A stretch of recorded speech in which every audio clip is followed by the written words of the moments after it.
here again from GuitarTipsWeekly.com. Head on over and sign up for your free email tips. What key am I playing in?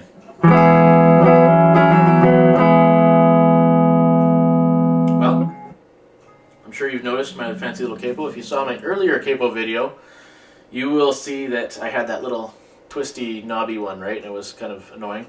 Well, I managed to find my better one. There it is. These kind of really cool. They're really easy to use. You just drop them on, boom, you're done. Right? What key was I in? Well, I'm capoed at the 4th fret. And I'm playing an open C form. I'm not playing a C, but I'm playing in the open C form. Well, how do we figure that out? What chord is the open C form at the 4th fret? Well, if you remember, normally, how do you find your root, right? You go down to the lowest note in the chord, which in a C chord is the 5th string. And so we use the 5th string again here. And what note is that? That's an E. Okay? That's an E. So this is actually an E chord. E major. Now you can see that. I can play it this way too, right? It's a bit more awkward, but it sounds really cool. So what we're talking about today is how to transpose when you're using a capo, because in my last video I didn't make it quite clear enough, and some of you mentioned that it would be handy to have a bit of a rule of thumb or something like that to know how you can transpose to play along with someone else who's playing open chords.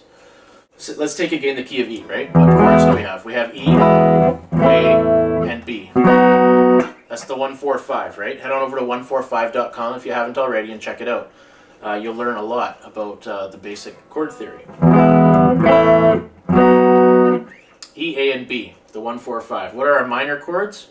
Well, the relative minor of E is C sharp minor. Okay. And the relative minor of A is F sharp minor.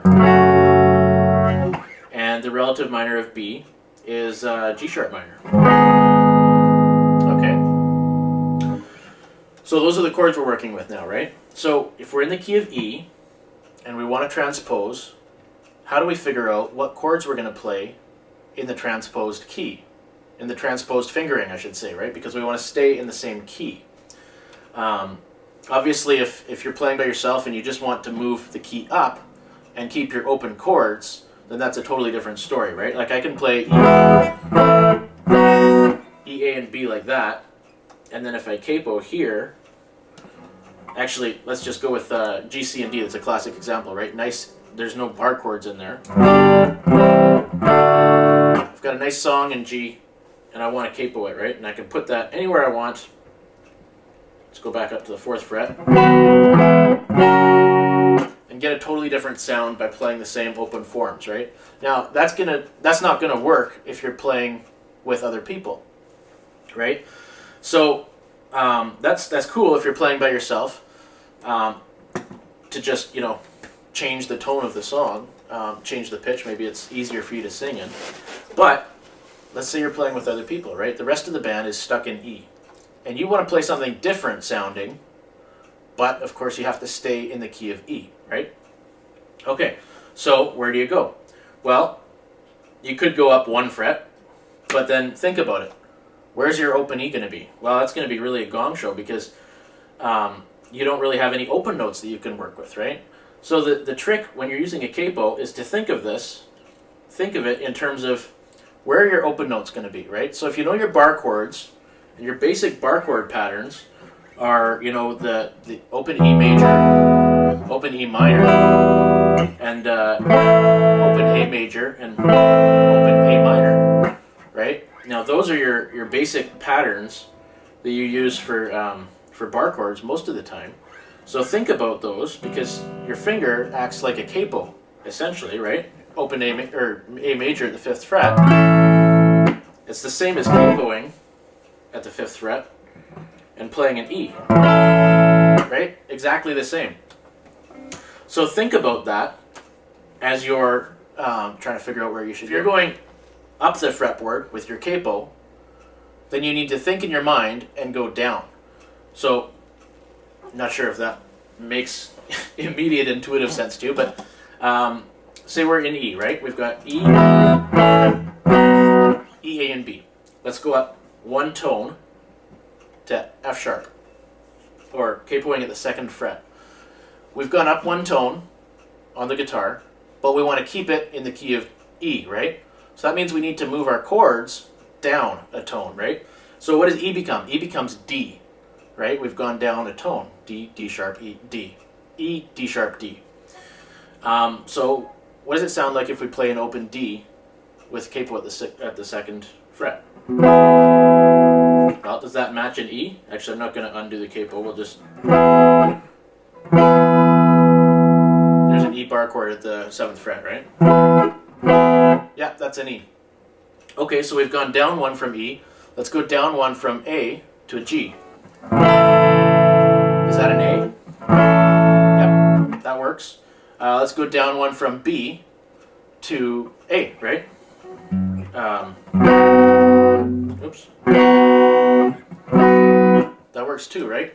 So we've gone up one tone with the capo, and then we've transposed our chord patterns down one tone so that we're using open chord formations to keep it with the rest of the band who's playing an open E, right? Okay, let's take that a step further. Let's go up 2 tones and capo at the 4th fret. Well, what's 2 tones down from E? We got E, D sharp, D, that's one tone. D, C sharp, C, right? So now we're down 2 full tones from E, and we've also gone up 2 full tones. So that would give us a C, right? There's an open C form, capoed at the 4th fret. Let's compare it. That works, right? Okay, what are our other ones? We've got E, A, and B, right? So A, go down to G, go down to F, right? So we're playing an F. Oh, that actually is an A, right? So you can also play it like that.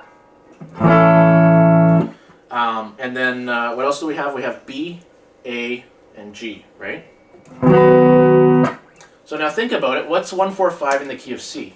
C, F, and G, right? And remember, go over to 145.com and check it out, because this is basic foundational theory that you need to know about your guitar. So you've got C, F, and G. So basically, we've transposed our chords down 2 keys, and now here I am. I'm playing capoed. I'm playing in the key of C. So I've got all my normal 145 chords that apply, right? I got C major, F major, G major, A minor. I'm losing it here.